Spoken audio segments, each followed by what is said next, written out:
इंसान जब हथेली की रेखाओं में भविष्य ढूंढने लगे तब वो समझ लेना कि उसकी बाजू में ताकत और मन में विश्वास खत्म हो गया है। इसलिए हाथों की लकीरों पर यकीन मत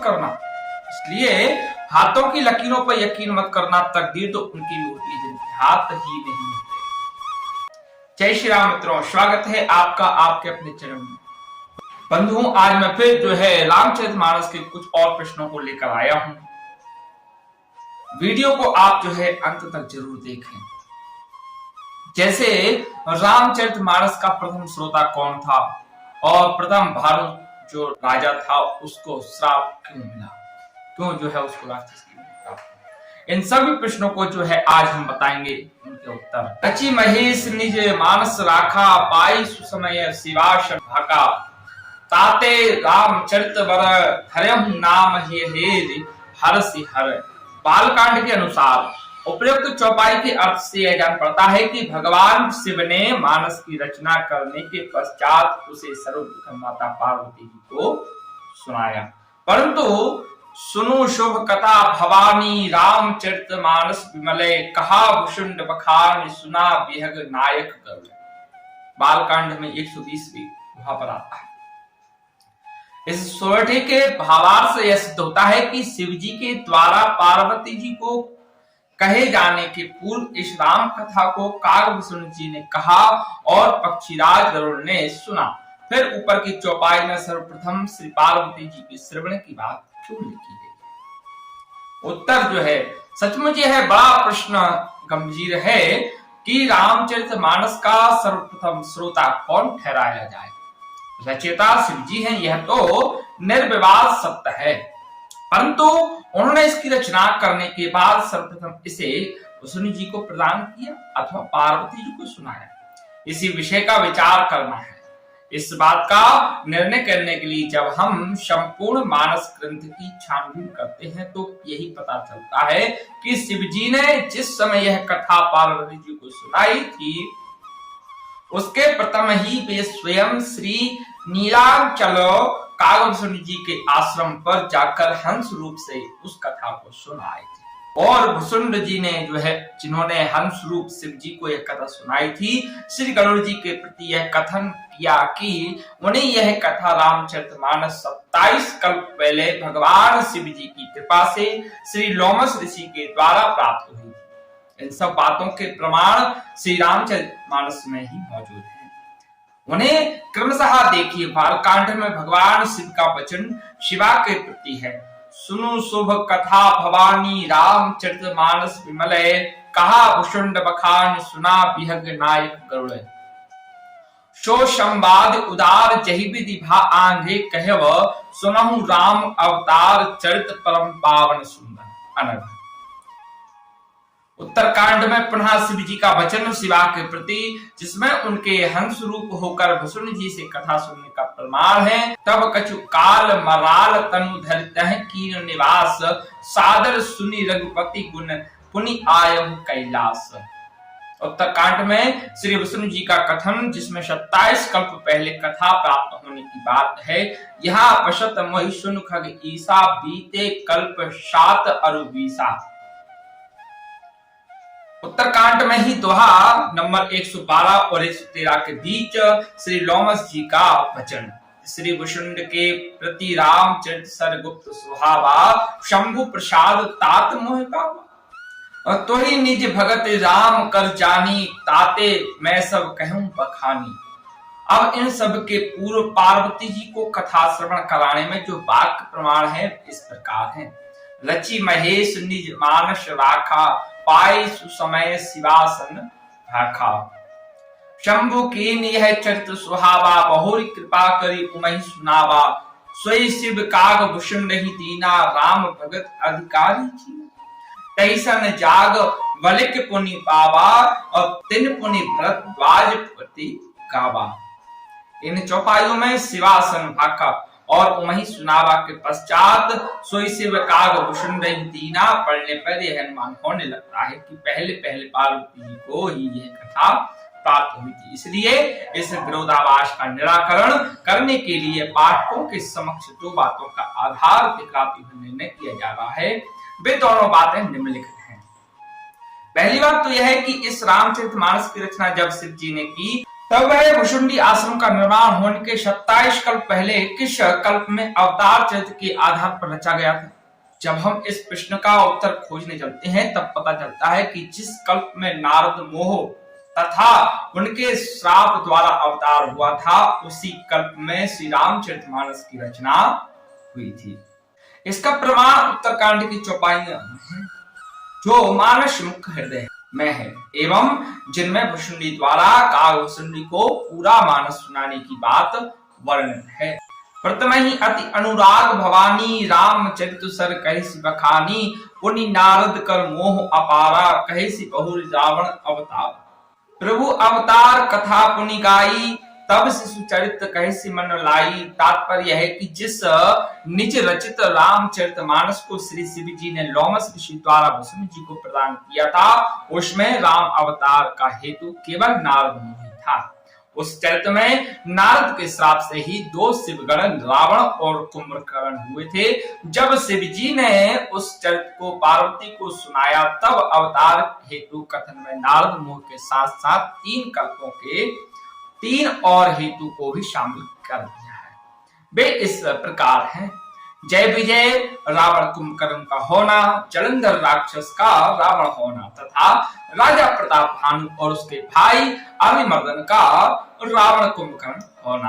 बालकांड में 4 कल्पों के चारों हेतुओं का प्रमाण मौजूद है। अतः निष्कर्ष यह निकलता है कि श्री महेश जी ने रामचरितमानस को नारद मुनि के हेतु से हुए अवतार काल में ही रचकर निज मानस में रख लिया था। रचि महेश निज मानस राखा।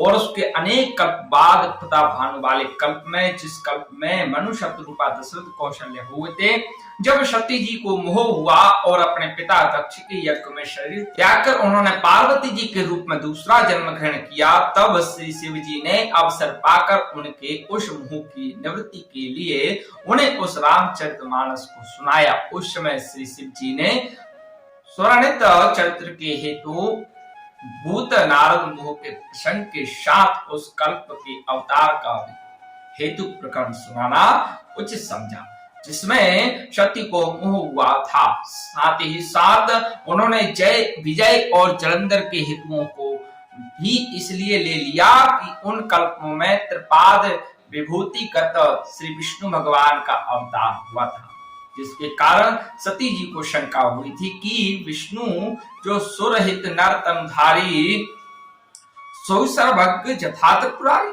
अथा श्री शिव जी को उनकी वह शंका भी निवृत्त करनी थी। अब यह स्पष्ट हो जाना चाहिए कि यह कथा श्री विष्णु जी को श्री पार्वती जी के श्रवण काल के 27 कल्प से भी अधिक पहले लोमस ऋषि के द्वारा प्राप्त हो चुकी थी।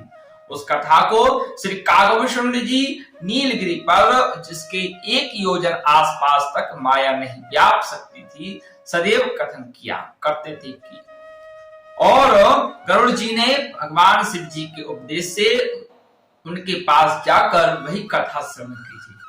सती जी के शरीर त्याग के कारण उनसे वियोग हो जाने के काल में एक बार श्री शिव जी भी नीलगिरी पर जाकर अपने द्वारा प्रदत्त उस रामचरितमानस को सुना था और वे उसी का हवाला से पार्वती जी को दे रहे हैं कि सुनु सुबो कथा भवानी रामचरितमानस विमले कहा भुशुंडी बखान सुना विहगुनायक करुणे।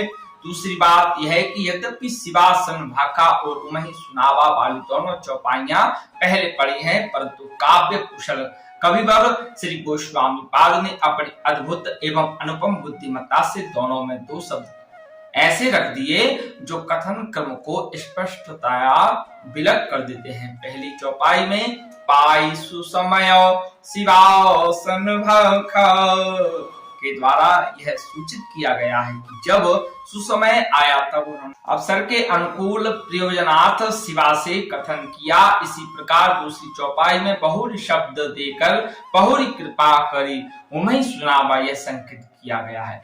यह संकेत किया गया कि बहुरी अर्थात पुनः सर्वप्रथम नहीं, कृपा करके मोह निवृत्ति के लिए उमा जी को यथा अवसर वह कथा सुनाई गई। अतएव सब वाक्यों का समन्वय होकर यह सिद्ध हुआ कि श्री शिव जी ने रामचरितमानस श्री कागभूषण जी को महर्षि लोमश के द्वारा बहुत पहले ही प्रदान कर दिया था और श्री पार्वती जी को उन्होंने पीछे अवसर पाकर सुनाया। अब दूसरा फिर प्रश्न आता है कि प्रताप भानु जो राजा थे उनको श्राप के भागी क्यों बनना पड़ा, क्यों बने वह श्राप के भागी। तो प्रश्न जो है रामायण में राजा प्रताप भानु का प्रसंग पढ़ने पर क्या दिखता है कि वे पहले बड़े बुद्धिमान थे, ज्ञानी, धर्मिष्ठ, परोपकारत और प्रजापालक नरेश थे। फिर एकाएक कठोर श्राप के भागी बनकर वे पतित क्यों हो गए। उत्तर प्रश्न ठीक है। राजा प्रताप भानु के प्रसंग को पढ़ने पर हमें अनेक उपदेश प्राप्त होते हैं। सबसे बड़ी शिक्षा यह मिलती है कि जब जीव की लोक तृष्णा बिल्कुल नष्ट नहीं हो जाती तब तक ऊंचे चढ़ जाने पर भी उसके पतन की संभावना बनी रहती है तथा उसके लिए शुभ कर्म का कर्तव्य अभिमान भी अन्य प्रकार के अहंकारों की भांति ही हानिकारक और भयंकर होता है। यदि कोई कहे कि वह सब कुछ होते हुए भी भानु प्रताप जैसे सीधे और विश्वास पात्र राजा पर कपटी मुनि की कपट भरी चाल से श्राप आदि का आक्रमण ठीक नहीं था, तो इसका उत्तर यह है कि राजा प्रताप भानु ने ही सर्वप्रथम कपट का आश्रय लिया था और वह भी एक संत के साथ जो अत्यधिक अनर्थ का हेतु होता है। राजा प्रताप भानु ने उस छली राजा के वास्तविक स्वरूप को न पहचान कर उसे सच्चा साधु ही तो जाना था। फिर उन्हें मन से माने हुए ही सही उस साधु से कपट करने और झूठ बोलने की क्या आवश्यकता थी। उन्होंने तो उसके सामने अपने को स्पष्ट रूप से छिपाया और कहा कि मैं राजा प्रताप भानु का मंत्री यथा नाम प्रताप भानु अभिनीसा तासु सचिव मैं सुनहु मुनीसा फिरत अहेर परम भुलाई बड़े भाग देखूं पद पाई। अतः जब राजा प्रताप भानु ने संत से कपट आरंभ किया तब उनके उस कपट का फल भी उन्हें प्राप्त हो गया। उनकी कपट भरी चाल ही उनको धोखे में डालने का कारण या उपाय बन गए।